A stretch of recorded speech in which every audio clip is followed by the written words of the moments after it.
রাজশাহী বিশ্ববিদ্যালয় কেন্দ্রীয় ছাত্র সংসদ রাকসু ও হল সংসদের নির্বাচনের ভোট গ্রহণ পিছিয়ে আগামী ১৬ অক্টোবর অনুষ্ঠিত হবে বলে জানিয়েছে কমিশন। শিক্ষকদের একাংশ ও কর্মকর্তা কর্মচারীদের আন্দোলনের মুখে এই সিদ্ধান্ত হলো। আগামী ২৫ সেপ্টেম্বর বৃহস্পতিবারে নির্বাচন হওয়ার কথা ছিল। দীর্ঘ বৈঠক শেষে রাকসুর প্রধান নির্বাচন commissioner professor doctor F Nazrul Islam স্বাক্ষরিত এক প্রেস বিজ্ঞপ্তিতে এ তারিখ ঘোষণা করা হয়। বিকেলে রাকসু নির্বাচন কমিশন এক জরুরি সভায় বসে। এতে নির্বাচন পূর্ব পরিস্থিতি সার্বিকভাবে পর্যালোচনা করা হয়। বিশ্ববিদ্যালয়ের বর্তমান পরিস্থিতি নির্বাচন অনুষ্ঠানের অনুকূলে নয় উল্লেখ করে নির্বাচনের নতুন তারিখ ঘোষণা করা হয়।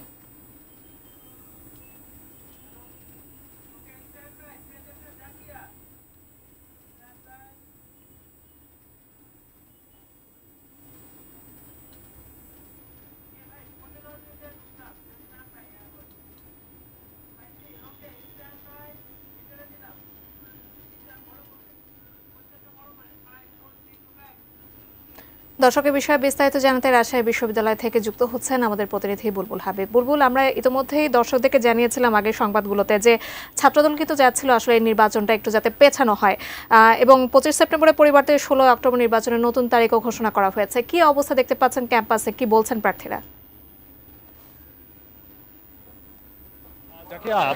শিক্ষার্থীদের যে একটা অংশের দাবি ছিল যে আসলে এই নির্বাচনটা পিছিয়ে ১৬ অক্টোবর পিছিয়ে দেওয়া হোক, সেই জায়গা থেকে আমরা দেখেছি যে নির্বাচন কমিশনের বেশ বিকেল ৫টার দিক থেকে তারা আসলে বৈঠক করেছিল এবং বৈঠকের পরে তারা আসলে সিদ্ধান্ত জানিয়েছেন যে নির্বাচনটা পিছিয়ে ১৬ অক্টোবর ২৫শে সেপ্টেম্বরের পরিবর্তে সেটা ১৬ অক্টোবরে নিয়ে যাওয়া হয়েছে। সেই হিসেবে তারা দাবি করে সার্বিক পরিস্থিতি, সেই সার্বিক পরিস্থিতি নিয়ে তারা পর্যালোচনা করে এই সিদ্ধান্ত এসেছে। বিশেষ করে রাজশাহী বিশ্ববিদ্যালয়ে যে শিক্ষক কর্মকর্তা কর্মচারীদের ঘোষিত যে কমপ্লিট শাটডাউন চলছিল, সেই শাটডাউনের কারণে আমরা দেখেছি যে পুরো ক্যাম্পাসে একটা স্থবিরতা চলে এসেছিল এবং বেশিরভাগ শিক্ষার্থী আসলে মেসগুলো থেকে হলগুলো থেকে তারা বাড়িতে চলে যাওয়ার কারণে একটা নির্বাচনী যে আমেজ কিছুদিন আগেও ছিল সেইটার আসলে পরিবেশ ছিল না। সে কারণে তারা সেই দাবিটিকে উল্লেখ করছেন। এর পাশাপাশি তারা বলছেন যে নির্বাচনের দায়িত্ব পালনকালে সংখ্যক শিক্ষক কর্মকর্তা কর্মচারীর অংশগ্রহণ তারা নিশ্চিত করতে পারেননি এই কমপ্লিট শাটডাউনের কারণে।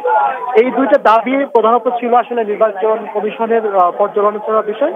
সেই জায়গা থেকে তারা আসলে উৎসবমুখর অংশগ্রহণমূলক নির্বাচন অনুষ্ঠানের লক্ষ্যে তারা আসলে এই ২৫ সেপ্টেম্বরের পরিবর্তে ১৬ অক্টোবর নির্বাচনের তারিখ নিয়ে গিয়েছে এবং ১৬ তারিখে তারা একটা সুষ্ঠুভাবে নির্বাচন অনুষ্ঠিত করবে এমনকি ঘোষণা দিয়েছেন। তো আসলে এই যে ১৬ অক্টোবর নির্বাচনের তারিখ ঘোষিত হলো, আমরা দেখেছি যে কোষাধ্যক্ষের কার্যালয়ে বিকেল ৪টার পর থেকে কিন্তু আসলে বিপুল সংখ্যক প্রার্থীর সমর্থক ভোটাররা এখানে এই কোষাধ্যক্ষের কার্যালয়ের সামনে উপস্থিত হয়েছিলেন এবং বলা যায় যে পুরো ক্যাম্পাস সহ পুরো দেশবাসী আসলে তাকিয়েছিল যে আসলে নির্বাচনটা আসলে কবে অনুষ্ঠিত হবে, কারণ এই ক্যাম্পাসের স্থবিরতার কারণে। এর আগে আসলে ছাত্রদল সহ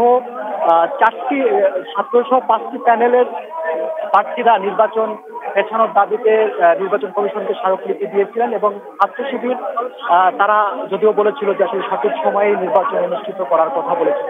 তো যেহেতু আসলে এবং ইসলামী ছাত্র শিবিরের পক্ষ থেকে আমরা বক্তব্য নিয়েছিলাম, তারা যেটা বলেছেন যে আসলে এইটা আসলে একটা প্রহসনের একটা নির্বাচন এবং মানে প্রহসনের একটা নির্বাচন কমিশন তারা নির্বাচন আয়োজন করছেন, কারণ তাদের যে দুর্বলতা সেটা প্রতি মুহূর্তে প্রকাশ পাচ্ছে এবং তারা বলছেন যে তারা আসলে এটাতে একটা হতাশা প্রকাশ পেয়েছে এবং যে কমপ্লিট শাটডাউনের যে ঘোষণা দিয়েছে সেটার মধ্য দিয়ে আসলে নির্বাচনকে বানচাল করার একটা চক্রান্ত করেছে একটা গোষ্ঠী, এমনটি কিন্তু ইসলামী ছাত্র শিবির দাবি করেছে। তারা পোষ্যকোটা এবং এই পোষ্যকোটার ইস্যুটাকে সামনে নিয়ে এসে তারা এই ধরনের একটা চক্রান্ত করছে এমনটি দাবি করেছেন। এবং বাকি যে অন্যান্য সমর্থক বা প্যানেল রয়েছে তারা কিন্তু আসলে এই নির্বাচনের ডেট পেছানোতে আসলে সন্তোষ প্রকাশ করেছেন, কারণ তারা বলছেন যে আসলে আমরা একটা সর্বোচ্চ অংশগ্রহণের ভিত্তিতে একটা নির্বাচন অনুষ্ঠিত হবে, সেই প্রত্যাশার জায়গা থেকেই তারা আসলে অন্যান্য প্রার্থী যারা অন্য প্যানেলের প্রার্থী তারা সেইটাকে সমর্থন জানিয়েছেন এবং নির্বাচনের বিষয়টিকে সমর্থন জানিয়েছেন। আর ইসলামী ছাত্র শিবির যেহেতু